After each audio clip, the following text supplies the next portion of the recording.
बिस्मिल्लाहिर्रहमानिर्रहीम अल्लाहुम्मा सल्लि अला सय्यदना व मौलाना मुहम्मद व अला आलि मुहम्मद। अस्सलाम वालेकुम नाज़रीन, आप देख रहे हैं प्रोग्राम अलिफ लाम मीम और मैं हूँ आपका मेज़बान वलीद शेख। एक मुफक्किर ने कहा था कि जो लोग इस दुनिया के ऊपर हुकूमत करते हैं उन्हें ये दुनिया नहीं चलानी आती। बाज़ औक़ात तो मुफक्किरीन अगर कोई बात कहते हैं तो वो समझ में नहीं आती, मगर इस कॉल के बाद जब से सदर ट्रंप अमेरिका की रियासत में सदर बने हैं तब से ये बात समझना बहुत आसान हो गई है। उन्होंने एक इंतहाई अहमकाना बयान दिया है और उन्होंने कहा था, सबसे पहले उन्होंने कहा कि गज़ा एक डेमोलिशन साइट बन चुकी है। फिर उन्होंने कहा कि वहाँ पर लोगों का रहना मुमकिन नहीं है। फिर उन्होंने कहा कि हम गज़ा के लोगों को कहीं और मुंतकिल कर देंगे, जॉर्डन में मुंतकिल कर देंगे या इजिप्ट में मुंतकिल कर देंगे। और फिर उन्होंने कहा कि इसके ऊपर अमेरिका जो है वो टेक ओवर कर लेगा। फिर इसके बाद उन्होंने बयान और चेंज किया और उन्होंने कहा कि इसराइल जो है वो गज़ा को खाली करवा के अमेरिका को देगा। अच्छा, अब ये एक तरफ तो ऑब्वियसली बहुत ही जुल्म और बहुत ही ज़्यादा अहमकाना बात है, मगर इसके साथ साथ इंतहाई रिडिक्यूलस और इंतहाई हिलेरियस बात भी है, इस सेंस में कि ये क्या मजाक बात हो रही है। क्या फ़लस्तीनी कोई आलू का बोरा है कि आप उठा के कहीं पर भी उसे रख देंगे, कभी उसे एक कमरे से दूसरे कमरे में रख देंगे, उन्हें उठा के जॉर्डन में। फिर जॉर्डन और इजिप्ट की बात की जाए तो जॉर्डन और इजिप्ट ने इस बात की तरदीद कर दी कि नहीं, हम ये बिल्कुल भी नहीं होने देंगे। फिर इसके साथ साथ उन्होंने एक और स्टेटमेंट दे दिया कि सऊदी अरब जो है वो वहाँ की हुकूमत नहीं चाहती, फ़लस्तीन स्टेट बनाना नहीं चाहती। सऊदी अरब की इस हवाले से फ़ौरन तरदीद आ गई और डोनाल्ड ट्रंप के इस स्टेटमेंट को उन्होंने यकसर मुस्तरद कर दिया और कहा कि नहीं, जब तक फ़लस्तीन की स्टेट नहीं बनेगी तब तक सऊदी अरब कोई भी इसराइल के साथ ताल्लुकात बहाल नहीं करेगा। फिर इसके बाद इन्होंने कहा कि नहीं, हम तो जॉर्डन या इजिप्ट में नहीं बल्कि सोमाली लैंड, यानी जो लिस्ट उन्होंने तैयार की है कि फ़लस्तीनियों को मुंतकिल करने की, फिर कहने लगे सोमाली लैंड या फिर हम मोरक्को में शिफ्ट कर देंगे। तो अगेन वही बात है, कोई बिस्किट का डब्बा है कि आपने बांट दिया, कहीं सोमाली लैंड में उन्हें रख दिया, कहीं कुछ रख दिया। इसराइल भी खुद भी ये सोच रहा होगा कि 1.5 साल की उसने जंग के बाद, तमाम तर सुपरियॉरिटी के बाद, तमाम मिलिट्री इंटेलिजेंस के बाद, एडवांस वेपन्स के बाद उसने मलिया मेट कर दिया, उस पूरे शहर को खंडरात में तब्दील कर दिया। उसके बावजूद वो एक नॉर्दर्न गज़ा को खाली नहीं करवा पाया, जहाँ के उसने 2 महीने के अंदर अंदर हज़ारों लोगों को कत्ल कर दिया। वहाँ के बेहत हुनून जो बटालियन थी हमास की, वो वहीं पे उसके बावजूद उसके जो हेड रूल कर रहे थे बटालियन को, वो अभी तक ज़िंदा भी थे। और ना सिर्फ ये कि वो कैजुअल्टीज़ इनकर कर रहे थे लास्ट मंथ में भी, जो दिसंबर में हमें देखने को मिला। तो इसराइल भी खुद भी सोच रहा होगा कि क्या मजाक हो रहा है कि भाई मैं कैसे खाली करवा के आपको दूंगा। तो बात यह है कि मज़ाहिया खेस इससे पहले भी डोनाल्ड ट्रंप इससे पहले भी इक़्तिदार के अंदर जो आए थे वो, तो उन्होंने इंतहाई मज़ाहिया खेस जो है बयानात देते रहते थे, मगर ज़ाहिर है वो बयानात तो आते रहते हैं मगर उसमें कोई हकीकत नहीं होती। इसके साथ साथ आपको ये मालूम है कि इसराइल की जो जुल्म व बर्बरियत है वो वहाँ पर जारी है। अभी गज़ा में सीज़ फायर हुआ है तो उसकी भी वो वहाँ पर सीज़ फायर वायलेशन कर रहा है, मगर उसके साथ साथ उसने अब वेस्ट बैंक के ऊपर धावा बोल दिया और वेस्ट बैंक में भी अभी आपको देखने को मिल रहा है कि बार बार वहाँ पे धमाके हो रहे हैं, घरों को मिसमार किया जा रहा है, लोगों को कत्ल किया जा रहा है और ये जो वायलेंस है ये बढ़ता जा रहा है। और यही जो है वो सामने आ रहा है, एंटिसिपेशन में यही है कि वहाँ पर मज़ीद जंग हो सकती है। लबनान की बात की जाए तो वहाँ पर भी वो सीज़ फायर की वायलेशन कर रहा है। अभी भी उसने कल परसों भी एक धमाके किया और कहा ये तो हिजबुल्लाह की जो है वो साइट थी, इसलिए हमने उसके ऊपर धमाका कर दिया। तो बात यह है कि सीज़ फायर वायलेशंस बार बार मुआहदे हो रहे हैं और बार बार उन्हें तोड़ा जा रहा है। इसराइल की यही तारीख है और ख़ासतौर पर अमेरिका उसकी पुश्तपनाही कर रहा है। मुसलमानों का इस हवाले से क्या किरदार होना चाहिए? क्या मुसलमान इसी तरीके से पैरालिसिस का शिकार रहेंगे हमेशा की तरफ से? उनका किरदार अब क्या सामने आएगा? क्या जॉर्डन और इजिप्ट जो बयानात दे रहे हैं सिर्फ फ़लस्तीनियों की मोहब्बत में दे रहे हैं या खुद अपने इक़्तिदार की जो है उनको ख़तरे में दिख रहा है, इस वजह से वो इस हवाले ये स्टेटमेंट दे रहे हैं? हमारे साथ उलमा कराम हमेशा की तरह मौजूद हैं इस प्रोग्राम में भी। हमारे साथ मुल्क के नामवर scholar assistant professor Jamia Karachi doctor Jawad Haider साहब मौजूद हैं। अस्सलाम वालेकुम। वालेकुम सर? अल्हम्दुलिल्लाह बिल्कुल खैरियत। और हमारे पास माहिर उमूर मशरिक़ वस्ता सैयद काशिफ अली साहब मौजूद हैं। अस्सलाम वालेकुम। अस्सलाम वालेकुम काशिफ साहब। और फिर हमारे पास मुल्क के नामवर किसी तारुफ के मोहताज नहीं है, साबिक सेनेटर जनाब मुश्ताक अहमद ख़ान साहब। अस्सलाम वालेकुम मुश्ताक साहब। मुश्ताक साहब आपकी आवाज़ नहीं आ पा रही है शायद। वालेकुम सलाम व रहमतुल्लाह। जी मुश्ताक मेरी आवाज़ आ साहब, रही है? जी बिल्कुल आ रही है। मुश्ताक साहब, मैं आपके सामने अहमकाना बयान दिया गया है डोनाल्ड ट्रंप की तरफ से कि जिसको कहीं से भी फिजिबल नहीं दिखता कि उसको इम्प्लीमेंट किया जा सकता है। इसराइल अपनी तमाम तर ताकत के बावजूद उस नॉर्दर्न गज़ा को खाली नहीं करवा पाया, तो वो उन लोगों को कहाँ से खाली करवा पाएगा पूरे गज़ा को? आपका इस हवाले से क्या मौक़िफ़ है? रहीम, बहुत शुक्रिया। देखें, ये जो ट्रंप ने बयान दिया है ये अब्राहम अकार्ड 2 है। अगर आपको इल्म है, ट्रंप ने एक माहिदा किया था अब्राहम अकार्ड, और उस माहिदे के तहत जो है उन्होंने अमेरिका का सफारतखाना मुंतकिल कर दिया था यरूशलेम, और उस माहिदे की जो क्रक्स था वो यही था कि फ़लस्तीनियों को माइनस करके बराह रास्त आलम इस्लाम से इसराइल को तस्लीम किया जाए और ग्रेटर इसराइल की एक टारगेट हदफ की तरफ पेशरफ्त किया जाए। तो ये अब्राहम अकार्ड 2 था, जिसको मुकम्मल तौर पर मुस्तरद कर दिया फ़लस्तीनियों ने, आलम इस्लाम के अवाम ने, और तूफान अक्सा ने अब्राहम अकार्ड के पुर्जे उड़ा दिए। अब ये अब्राहम अकार्ड 2 है, यानी जो उस माहिदे से हासिल नहीं हो सका वो अब इस तरीके से हासिल करना चाहते हैं कि 468 दिन जो एक जेनोसाइड हुआ, और इस जेनोसाइड को पूरी दुनिया ने लाइव देखा अपनी टेलीविजन स्क्रीन, मोबाइल स्क्रीन के ऊपर, और ICJ, ICC, amnesty international, United nation की रिपोर्ट्स और उनकी मशाहिदात और एविडेंसेस वो गवाह हैं कि ये एक जेनोसाइड था। उसमें जदीद तरीन हथियार इस्तेमाल किए और इस जेनोसाइड की सरपरस्ती की फाइनेंसर यूनाइटेड स्टेट्स था, यूरोपियन रिजीम थे।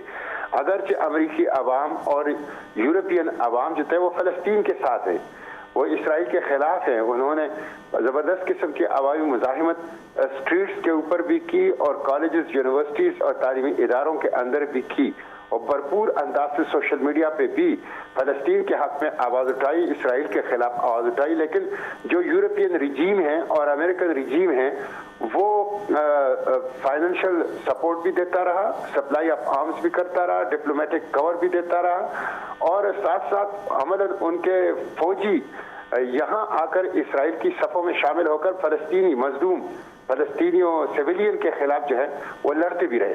तो बराह रास्त इस जेनोसाइड की हर तरह की सरपरस्ती जो है वो यूरोपियन रिजीम और बिलखसूस अमरीकी रिजीम ने की और नाकाम हो गए उसमें।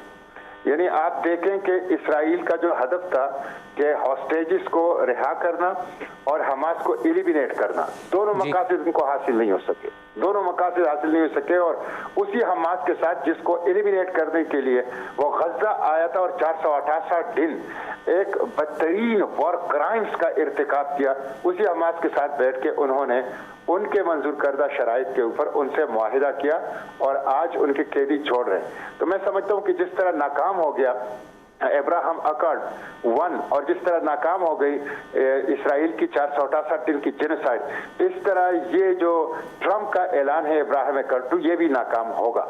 और अब जो मकासद वो जेनोसाइड के जरिए से हासिल नहीं कर सके, बदतरीन तशद्दुद और वॉर क्राइम्स और क्राइम अगेंस्ट ह्यूमैनिटी उसके जरिए हासिल नहीं कर सके, अब वो इस तरीके से ट्रंप जो है वो हासिल करना चाह रहा है। लेकिन फ़लस्तीन कोई तारीखी वतन नहीं है कि आप उसको यहाँ से उठा के कहीं और भेज दें। वो गुज़िश्ता 70-80 साल से अपनी खून की कुर्बानी दे के अपनी सरजमीन से जुड़े हुए हैं। ट्रंप को फ़लस्तीनियों को कहीं और मुंतकिल नहीं करना चाहिए। जो 200 ममालिक से वो सहयूनियों को, ज़ाइंस को लाए हैं, इसराइलियों को लाए हैं 200 ममालिक, उनको वापस उन 200 ममालिक पर मुंतकिल कर लें या अमेरिका ले जाएं या यूरोपियन ममालिक के अंदर उनको बसा दें। फ़लस्तीन फ़लस्तीनियों का है, पूरा का पूरा फ़लस्तीन फ़लस्तीनियों का है और अल-कुद्स शरीफ इसका इंशाअल्लाह दारुल हुकूमत होगा। और दुनिया की कोई ताकत फ़लस्तीनियों को फ़लस्तीन से नहीं निकाल सकता, गज़ा के ऊपर कब्जा नहीं कर सकता, ग्रेटर इसराइल नहीं बना सकता। ये जो फतह हासिल की है हमास पे, ये शुरुआत है फ़लस्तीन की आज़ादी का, मस्जिद अक्सा की आज़ादी का इंशाअल्लाह। तो मैं इस बयान की मज़म्मत करता हूँ और मैं आलम इस्लाम से मुतालबा करता हूँ कि वो फौरी तौर पर OIC का इजलास बुलाए, इसको लाइट ना लें, फौरी तौर पर OIC का इजलास बुलाएं, हमास को रिकॉग्नाइज कर लें, ह्यूमैनिटेरियन एड वहां दे दें, फील्ड हॉस्पिटल वहां पे कायम कर लें, वार क्राइम्स और क्राइम अगेंस्ट ह्यूमैनिटी के खिलाफ जो केसेस चल रहे हैं ICJ ICC में, उसके अंदर OIC कलेक्टिवली पार्टी बन जाए और आज़ादी फ़लस्तीन के अज़म का बाकायदा ऐलान करें और सपोर्ट करें हमास को, वरना जिस तरह अभी तक वो तमाशा देखते रहे और इस तमाशाई बनकर वो कॉम्प्लेसेंट थे, इसी तरह अगर वो ये तमाशा देखते रहेंगे तो नाकाबिल तलाफी नुकसान जो है वो हो सकता है। और गजा के जो अवाम हैं वो आज़ादी अक्सा की जंग तो लड़ ही रहे हैं, लेकिन उसके साथ साथ वो हरमैन शरीफैन की दिफा की जंग भी लड़ रहे हैं। और अल्लाह ना करे अगर गजा का सकूत हो गया, जो कि अभी तक वो कामयाबी के साथ जा रहे हैं अहलियान गजा, तो इसका नाकाबिल तलाफी नुकसान होगा। इसलिए मैं मजम्मत करता हूँ ट्रंप के इस बयान की। उनको शिकस्त होगी, जिस तरह अब्राहम अकार्ड पहले को शिकस्त हुई थी, जिस तरह इसराइल की 468 दिन की जारियत को शिकस्त हुई, इसी तरह ट्रंप को भी शिकस्त होगी और इंशाअल्लाह फलस्तीनी सरबुलंद और सुरखरू गजा के अंदर रहेंगे और फलस्तीन आज़ाद होगा। अच्छा, आपने OIC की भी बात की। OIC का तो जो इस 1.5 साल के अरसे में किरदार रहा है वो तो इंतहाई अफसोसनाक है, मायूस कुन है। उन्होंने तो कोई भी अमली इकदाम करने की बात नहीं की। तो इस हवाले से आपको क्या लग रहा है कि मुसलमान ममालिक किरदार अच्छा अदा कर सकते हैं?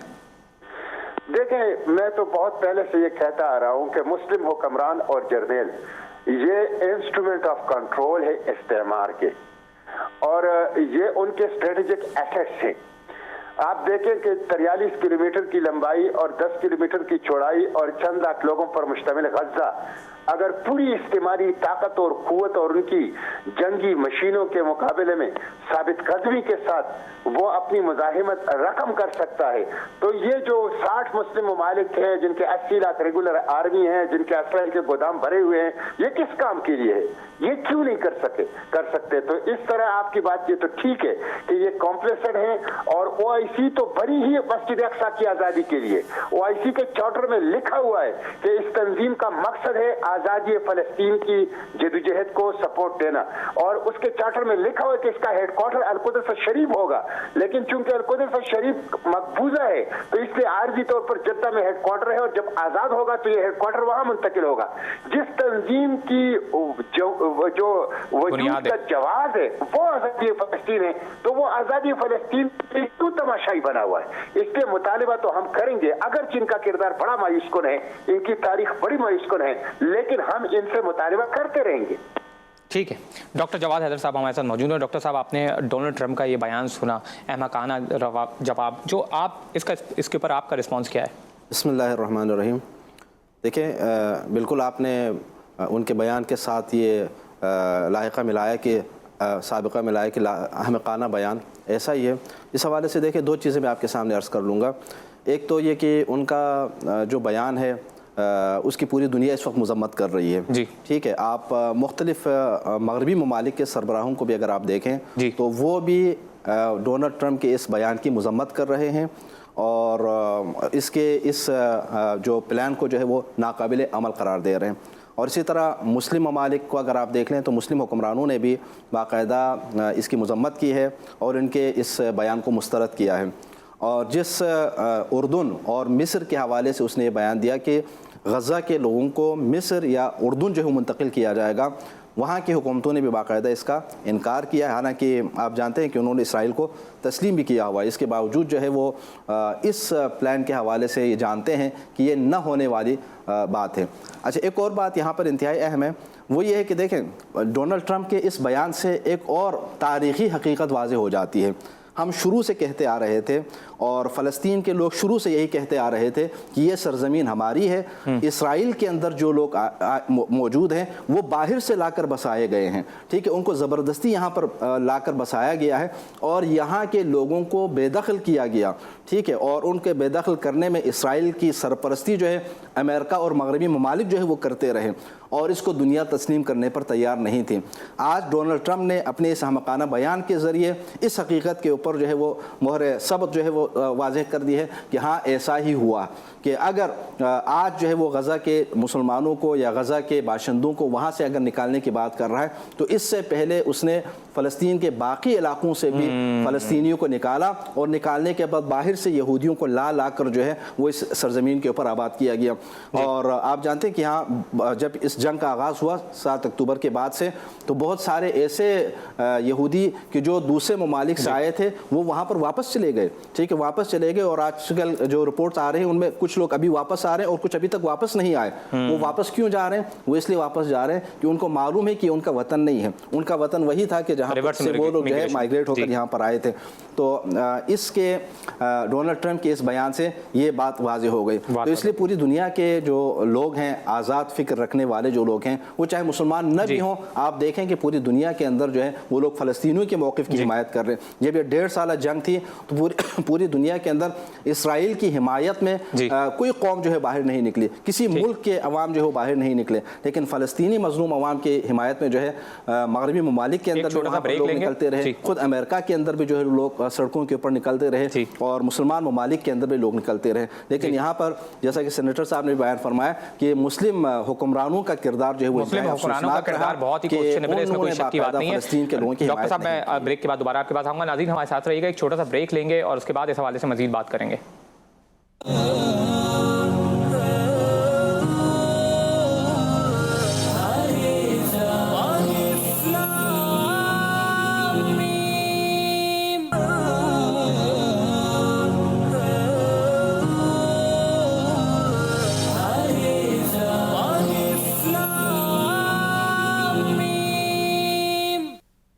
अस्सलाम वालेकुम नादरीन, प्रोग्राम अलिफ लाम मीम में एक बार फिर खुशामदीद। आज हम बात कर रहे हैं डोनाल्ड ट्रंप के उस अहमकाना बयान के ऊपर कि जिसमें उसने कहा है कि वो गज़ा की पॉपुलेशन को रीलोकेट करना चाहता है, जैसे कि वो कोई उसकी मिल्कियत हो और वो उसे उठा के कहीं रीलोकेट कर दे।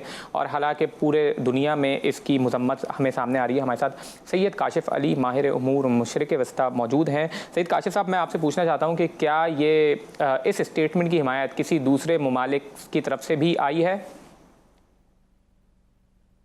वली साहब, सबसे पहले तो थोड़ा सा मैं इसका बैकग्राउंड बताना चाहूँगा, क्योंकि नेशनल और इंटरनेशनल मीडिया में इसे ट्रंप प्लान का नाम दिया जा रहा है और ट्रंप के बयान को ज़्यादा बढ़ा चढ़ा कर पेश किया जा रहा है। दरअसल ये सहूनी मंसूबा है और अगर आप इसका बैकग्राउंड देखें तो जब अक्टूबर 2023 में गज़ा पर जारियत शुरू की थी इसराइल ने, तो उसके दूसरे हफ्ते में इसराइल की वजारत इंटेलिजेंस से एक डॉक्यूमेंट लीक हुआ था और उस डॉक्यूमेंट में पहली दफ़ा ये प्रपोज किया गया था कि गज़ा के मसले का हल ये है कि गज़ा के जो 2.2 मिलियन फ़लस्तीनी हैं उन्हें सहराए सीना में धकेल दिया जाए।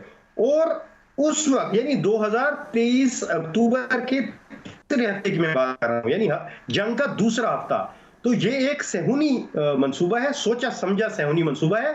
अलबत्ता बयान जो है वो ट्रंप से दिलवाया जा रहा है, लेकिन ये ट्रंप का मंसूबा नहीं है, ये सहूनी मंसूबा है, इसराइल का मंसूबा है, बहुत सोचा समझा मंसूबा है, जिस पर 15 माह से जिसके तहत ये सारी जंग इस तरह से छेड़ी गई, जेनोसाइड कमिट किया गया, वहां पर सिविलियन इंफ्रास्ट्रक्चर को डिस्ट्रॉय किया गया, शहरी आबादी को इसी मंसूबे के तहत तबाह किया गया, ताकि एथनिकली इस 2.3 मिलियन पॉपुलेशन को एथनिकली क्लींस करके फोर्सिबली इसको डिस्प्लेस कर दिया जाए सहराए सीना में। तो उस वक्त अक्टूबर 2023 में जो इजिप्ट के जो सीसी हैं, जनरल फतेह सीसी, उनको ओपन ऑफर की गई प्रेसिडेंट सीसी को कि आप जिस किस्म की इमदाद आप चाहते हैं, एक ब्लैंक चेक उन्हें ऑफर किया गया कि आप बिलियंस ऑफ डॉलर्स ले लें, आपके कर्जे सारे माफ कर दिए जाएंगे, आप सिर्फ और सिर्फ सहराए सीना में इन फलस्तीनियों को टेंटों में एक टेंट सिटी बनाए और वहां पर जो है इनका शहर बसाए और इनको डिस्प्लेस कर दे।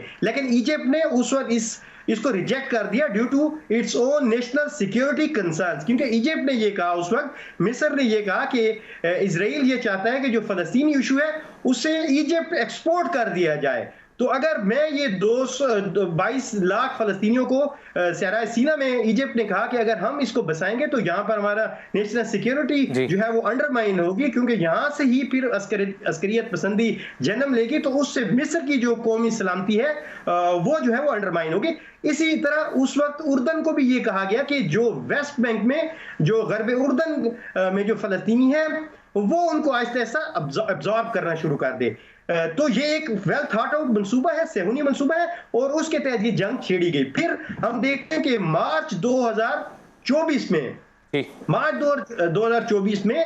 ट्रंप के जो दामाद हैं जेरेड कुशनर, जिनका बड़ा रोल था, ये जो आपके अब्राहम अकॉर्ड्स हुए थे, डील ऑफ द सेंचुरी हुई थी, उसमें भी उनका बड़ा रोल था। उन्होंने मार्च 2024 में ये आइडिया पेश किया था, और बिल्कुल उनके भी अल्फाज बिल्कुल वही अल्फाज थे जो ट्रंप के अल्फाज थे। उन्होंने कहा था कि ये एक बड़ी ही खूबसूरत वाटर फ्रंट प्रॉपर्टी है गजा, तो अगर फ़लस्तीनियों को यहाँ से बेदखल कर दिया जाए तो बड़ी ही बेहतरीन किस्म की यहाँ पर प्रोजेक्ट्स शुरू किए जा सकते हैं। फिर हम देखते हैं कि जो इजराइल का राइट विंग है उसने बाकायदा तौर पर इजराइल के अंदर कैंपेनिंग की, और उन्होंने ये कैंपेनिंग की कि एक दफ़ा फिर गजा के अंदर हम जो यहूदी बस्तियां हैं उस हवाले से हमें दोबारा से एक तहरीक चलानी चाहिए, और जो इजरायली हैं उनकी वहां पर सेटलमेंट्स कायम करनी चाहिए। तो वहां पर हमने देखा कि बिन गवीर और स्मॉट्रिच जैसे जो हुकूमत में मिनिस्टर्स थे, नेशनल सिक्योरिटी के मिनिस्टर थे बिन गवीर, और स्मॉट्रिच जो थे वो वज़ीर खजाना थे, उन्होंने जो एक्सट्रीम राइट था इजराइल का, उसके जरिए से वहां पर कैंपेनिंग की, और वहां पर गजा के अंदर और जो है मुख्तलिफ किस्म के इजराइल की गजा और इजराइल की जो बॉर्डर था वहां पर मुख्तलिफ किस्म की कॉन्फ्रेंसेज हुई, वहां पर लोगों की ज़हन साजी की गई, और इस आइडिया को आहिस्ता आहिस्ता से जो है वो मेन स्ट्रीम मीडिया में, इजराइल का जो मेन स्ट्रीम मीडिया था उसमें डिस्कस करते रहे। अब जो है इजराइल, जो ट्रंप ने बयान दिया, ये उसी चीज की कंटिन्यूएशन है, क्योंकि जो जिस तरीके से इजराइल ने वहां पर बम्बार्डमेंट की, सिविलियन इंफ्रास्ट्रक्चर को डिस्ट्रॉय किया, वहां पर जिंदगी को नामुमकिन बनाया ताकि वहां पर लोग खुद ब खुद निकल जाएं, लेकिन क्योंकि मिस्र ने बॉर्डर नहीं खोला तो इस वजह से, और खुद जो गजा के लोग थे वो डट गए, तो उनके डट जाने की वजह से इजराइल जो था वो 15 महीने में अपने अस्करी लिहाज से वो आदाफ हासिल नहीं कर सका। यानी गजा के जो 22 लाख लोग हैं उन्हें फोर्सिबली वो डिस्प्लेस नहीं कर सका, उनकी एथनिक क्लींजिंग नहीं कर सका, उन्हें अपने मुल्क से बेदखल नहीं कर सका। तो जो चीज अब वो अस्करी लिहाज से नहीं हासिल कर सके, अब वो उसको सियासी अंदाज में हासिल करना चाहते हैं, और उसके लिए ट्रंप को यूज किया जा रहा है, क्योंकि ट्रंप एक प्रॉपर्टी टाइकून है, एक बिजनेसमैन है, तो उसको सेहूनी ये ख्वाब दिखा रहे हैं कि अगर आप यहाँ पर कब्जा कर रहे हैं और यहाँ पर आप को बड़ा प्रोजेक्ट स्टार्ट करें तो you can earn billions of dollars. तो ये वो चीज है जो अब ट्रंप के मुंह से कहलवाई जा रही है, लेकिन ये ट्रंप का मंसूबा नहीं है, ये सेहूनी मंसूबा है, ये इसराइली मंसूबा है। 15 महीने से इस पर काम किया जा रहा था, और इसी के तहत जो है वो इस खित्ते के अंदर जितनी भी अस्करी तंजीमें थी, चाहे वो हिजबुल्लाह हो, चाहे वो हमास हो, चाहे वो इस्लामी जिहाद हो, उसको एक सिस्टमैटिक तरीके से डिस्ट्रॉय किया गया ताकि डील ऑफ द सेंचुरी पर अमल किया जा सके, और इन लाखों फलस्तीनियों को सहराए सीना में या गरब उर्दन में इसको जो है वो धकेल दिया जाए। तो ये सेहूनी प्रोजेक्ट है। ठीक है सेनेटर मुश्ताक साहब, आपके सामने जो ट्रंप का बयान आया है, क्या ये मुमकिना तौर पे फ़लस्तीनियों को वहाँ से रिमूव करने में कामयाब होंगे? ये कितना फीजिबल है, कितना प्रैक्टिकल है, और ख़ास तौर पे ये कि इसके असरात मशरिक़ वस्ता में क्या मुरत्तब होंगे?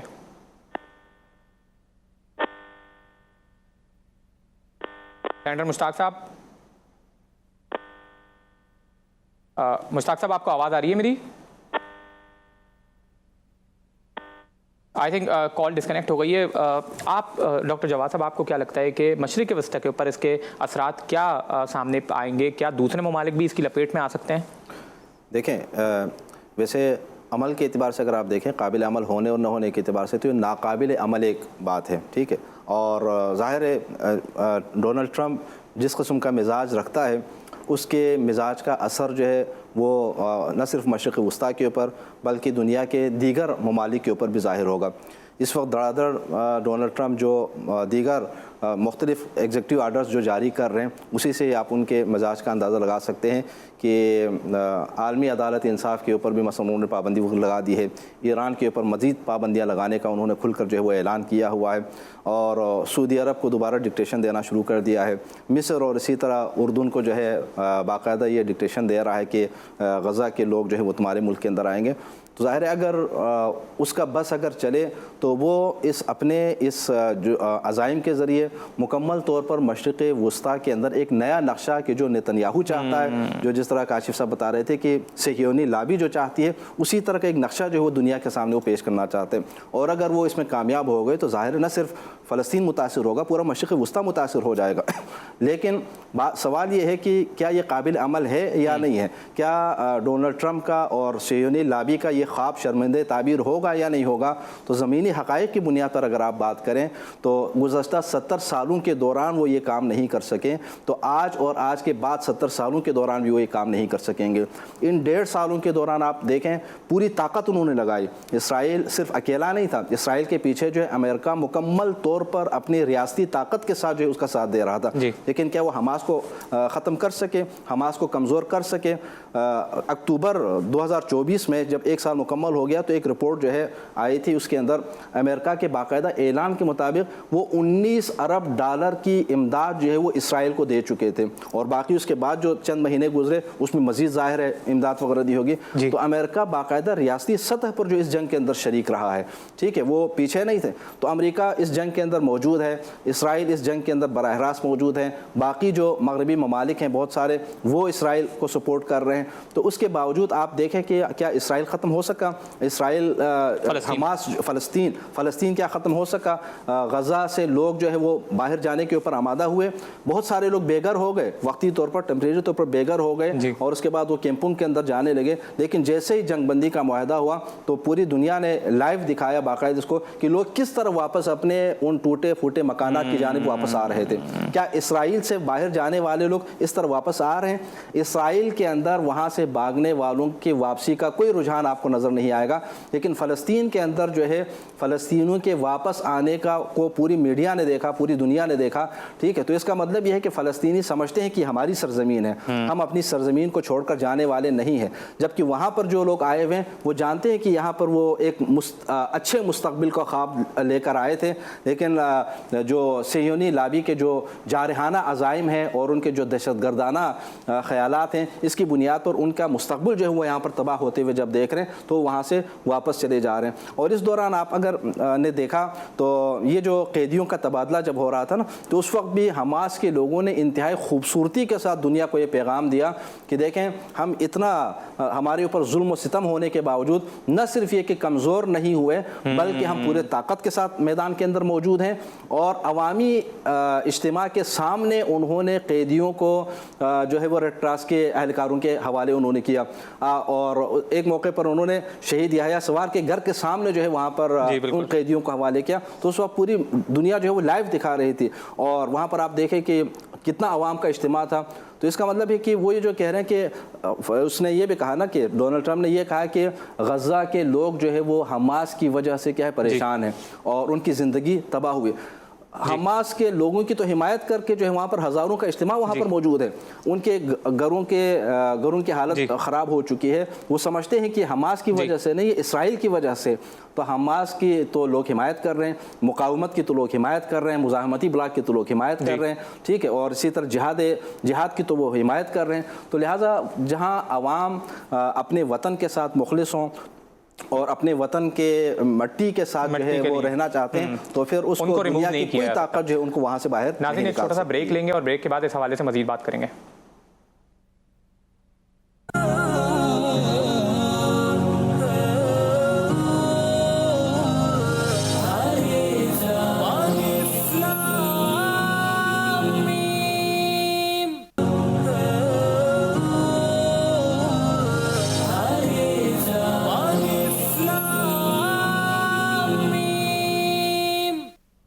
अस्सलाम वालेकुम नाज़रीन, प्रोग्राम अलिफ लाम मीम में एक बार फिर खुशामदीद। आज हम बात कर रहे हैं डोनाल्ड ट्रंप के उस बयान के ऊपर कि जिसमें उसने फ़लस्तीनियों की डिस्प्लेसमेंट के हवाले से बात की है वैसे तो अमेरिका इंटरनेशनल लॉ की बात किया करता था, ये मगरबी ममालिक हमें हुकूक इंसानी समझाया करते थे, सिखाया करते थे, हमें लेक्चर दिया करते थे। आज यही, क्या ये इंटरनेशनल लॉ की मुखालफत नहीं है? क्या ये इंटरनेशनल लॉ की धज्जियाँ बिखेरने के मुतरादिफ नहीं है कि आप किसी कौम के हवाले से ये बात कहें कि हम इनको डिस्प्लेस कर देंगे, हम इनको कहीं और मुंतकिल कर देंगे, परमानेंटली कर देंगे, हम वहाँ पर रिजॉर्ट बनाएंगे? क्या वो कोई खाली जगह है, कोई मैदान है जहाँ पर आपको रिजॉर्ट बनाना है और वहाँ पर आपने कोई रियल इस्टेट का प्रोजेक्ट कायम करना है जहाँ पर आप पैसे कमाएं और वहाँ पर उस जगह का फ़ायदा उठाएं क्योंकि वो समंदर के करीब है? इस किस्म की जहालत और अहमकाना बात कोई इंतहाई फजूल आदमी ही कर सकता है, इसमें कोई शक की बात नहीं है। और बार बार हमारे सामने जब हम, क्योंकि हमारे तसव्वुरात ऐसे हैं, हम खुद गुलाम इब्ने गुलाम हैं, हम यही समझते हैं कि नहीं भाई हमसे बेहतर तो अमेरिका है, हमसे बेहतर तो यूरोप है। हालांकि इखलाकी पसमानदगी की अगर बात करेंगे तो वो किंग मेकर्स हैं। इखलाकी पसमानदगी अगर आपको देखनी है और इस इखलाक की तनज़्ज़ुली, यानी आपने इखलाक की पस्त तरीन शक्ल देखनी है, तो वहाँ पर जाकर आप देख लें, आप देखें कि वो इंसानी हुकूक आप इराक़ में उन लोगों ने क्या किया, उन लोगों ने दीगर मुस्लिम ममालिक के साथ क्या किया। आज भी वो किस किस्म की हथकंडे और किस किस्म, जब उनका बस मिलिट्रीली नहीं चल सका कि वो मिलिट्री के एतबार से उनके ऊपर कब्जा कर सकें, फ़लस्तीन के मजलूम फ़लस्तीनियों के ऊपर उनका कत्लेआम कर सकें, क्योंकि उन्होंने क्या किया, सिर्फ बम बरसाए। अगर वो वहाँ पर कब्जा करने की बात करते हैं तो दोबारा इसराइल को मिलिट्री भेजनी पड़ेगी। हमारे साथ मुल्क के नामवर माहिर अमूर मशरिक वस्ता मौजूद हैं, सैयद काशिफ अली साहब। सैयद काशिफ साहब, मैं आपसे पूछना चाहता हूँ, ख़ासतौर पे अभी जो नए आर्मी चीफ आए हैं इसराइल के, उन्होंने भी बयान में कहा है कि क्योंकि वो अपनी जो नंबर्स ऑफ सोल्जर्स के मरे हैं, हलाक हुए हैं इस वॉर के अंदर, उसकी तादाद ये लोग पहले 1500 बता रहे थे, मगर उन्होंने अभी जो है अपने बयान में कहा है कि उनकी तादाद तकरीबन 5900 है और जो ज़ख्मी हुए हैं उनकी तादाद तकरीबन 15000 है। क्या आपको लगता है ये तादाद दुरुस्त है या इससे ज़्यादा उनके सोल्जर्स की हलाकत हुई है इस जंग के अंदर?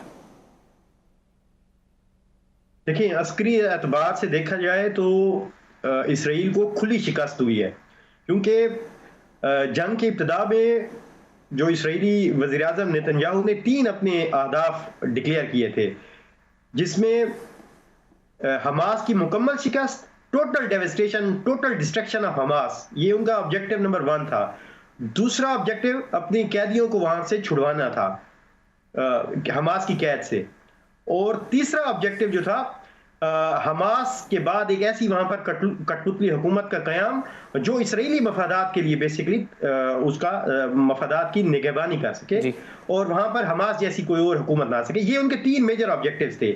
तो इन तीनों अहदाफ को हासिल करने में सहूनी हुकूमत नाकाम हुई है और उसे भारी पैमाने पर, बड़े पैमाने पर वहां पर नुकसान हुआ है, क्योंकि हमास ने वहां पर गुरिल्ला टैक्टिक्स का इस्तेमाल किया है, वहां पर हमास ने हिट एंड रन टैक्टिक्स का इस्तेमाल किया है, वहां पर हमास ने जो एसिमेट्रिक वारफेयर होता है उसका इस्तेमाल किया है, जिसमें बड़े पैमाने पर उनके पास, क्योंकि अंडरग्राउंड टनल नेटवर्क था, तो उस टनल्स की वजह से वो वहां पर उन्हें छुपने का मौका मिलता। फिर वहां पर जब वो उन्हें मौका मिलता वो इसराइली फौजियों पर हमला करते।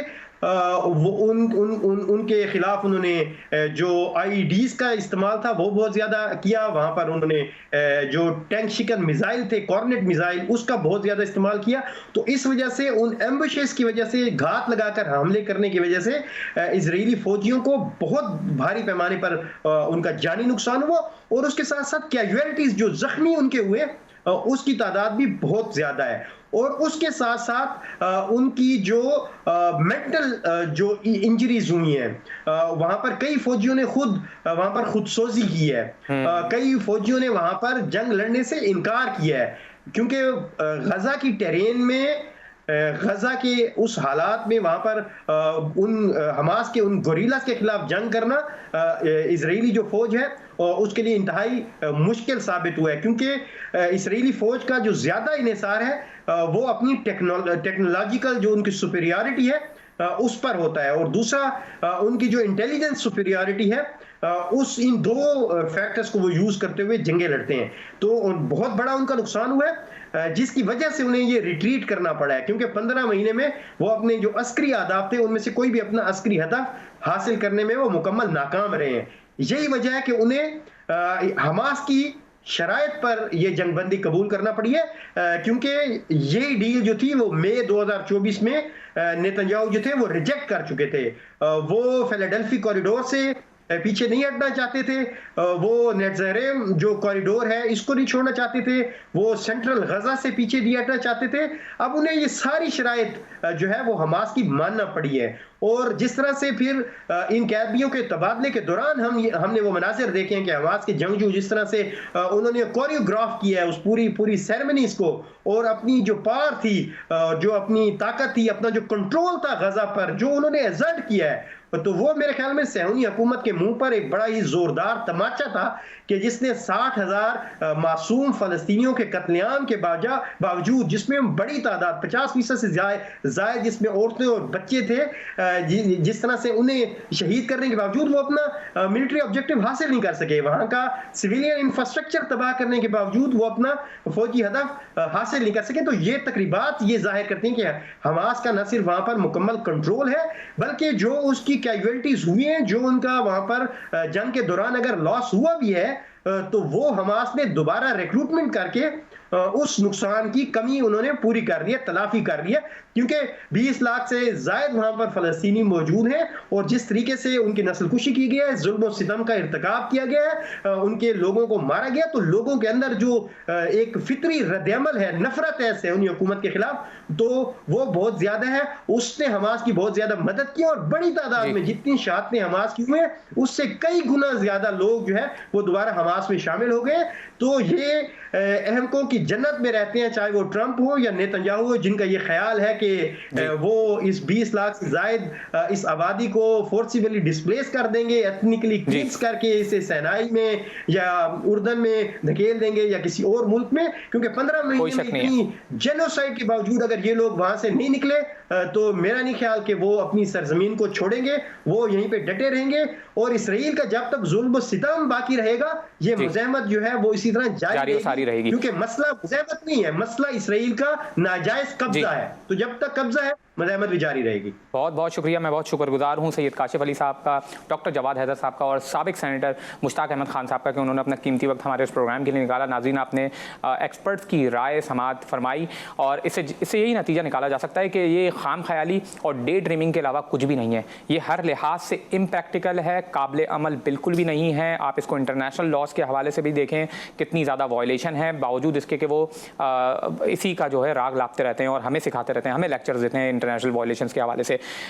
तमाम रीजनल और ग्लोबल स्टेक होल्डर्स की तरफ से इसकी अपोजिशन आ रही है और जो लॉजिस्टिकल और ह्यूमैनिटेरियन क्राइसिस जो यहाँ पर आएगा इस अमल जो टेक ओवर की वजह से, आप उसको इमेजिन कर सकते हैं और ये इमेजिनेशन से भी बाहर है कि किस तरह से ये प्रैक्टिकल हो सकता है। तो इसमें कोई शक नहीं है। और इसकी एक मैं आपको मिसाल सामने रखूं कि यूएस की एडमिनिस्ट्रेशन की तरफ से अब जो है इस स्टेटमेंट के बाद मजीद एक्सप्लेनेशन आ रही है कि नहीं उनका मतलब ये नहीं था, नहीं उनका मतलब कुछ और था, और नहीं वो फुल टेक ओवर की बात नहीं है बल्कि इंटरनली डिस्प्लेस करने की बात की जा रही है। तो उसका यही मतलब है कि इस तरीके के बयानात डोनाल्ड ट्रंप अपनी शख्सियत की वजह से देता तो रहता है, मगर उसका कोई मायने या मफहूम नहीं है या उसकी कोई प्रैक्टिकल इंप्लीकेशंस मुमकिन ही नहीं है। तो नाज़रीन, फिर किसी नए मौजू के साथ आपके सामने हाजिर होंगे, तब तक के लिए अपने मेज़बान वलीद शेख को दीजिए इजाज़त।